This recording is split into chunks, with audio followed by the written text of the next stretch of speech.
ఇక్కడ మీరు ఇందాక అన్నట్టుగా కూటమి ప్రభుత్వానికి వైజాగ్ మీద మన ఉత్తరాంధ్ర మీద ప్రత్యేకమైన ప్రేమ అంటూ ఏమి లేదండి.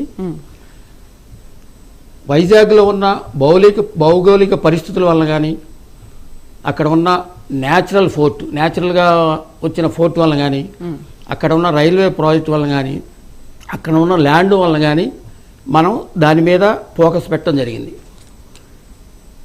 పోయిన గవర్నమెంటు విశాఖపట్నంని రాజధానిగా చేయాలని తలపెట్టారు. కానీ అక్కడ వాళ్ళ పార్టీ యొక్క నిధులు పెంచుకోవడానికి రాజధాని చేశారు తప్ప ఆంధ్రప్రదేశ్కి ఉపయోగపడే రాజధానిగా చేయటానికి ఏమాత్రం ప్రయత్నం జరగలేదు. ఇంకొకటి, వారు ఉన్న టైంలో వైజాగ్లో ఉన్న ప్రతి బిజినెస్ మ్యాన్ని ప్రత్యేకంగా ఒక సామాజిక వర్గాన్ని టార్గెట్ చేసి ప్రతి వాడిని భయపెట్టి బిజినెస్ చేయాలన్నా ఏదన్నా పెట్టుబడి పెట్టాలన్నా భయపడి పారిపోయేట్టుగా అంతగా భయపెట్టడం జరిగింది. ఐటీ పరిశ్రమలు కానీ అసలు అంతటి భౌగోళిక పరిస్థితులు బాగుండి, అంత మంచి పోర్ట్ ఉండి, అంత మంచి మన విశాఖ ఉక్కుండి కూడా అక్కడ డెవలప్ అవడానికి కారణం ఏంటంటే పరిపాలన సరిగా లేకపోవటం.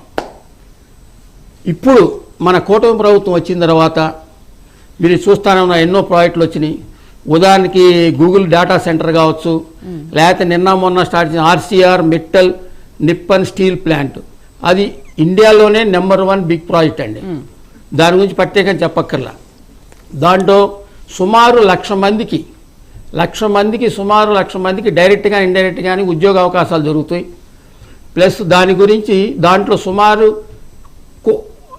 1,35 crores పెట్టుబడి పెట్టడం జరుగుతుందండి. ఆ ప్రాజెక్టు 2030 నాటికి ఫస్ట్ ఫేజ్ పూర్తవుతుంది, 31 నాటికి సెకండ్ ఫేజ్ కూడా పూర్తవుతుంది. దాంట్లో ఇప్పటి నుంచి వర్క్ స్టార్ట్ అయింది.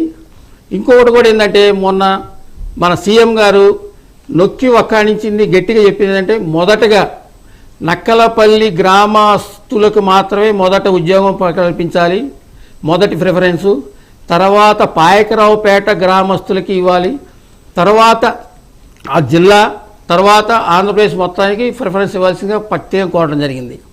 ఇంకా ఇంకోటి చూసుకుంటే గూగుల్ డేటా సెంటర్ మీ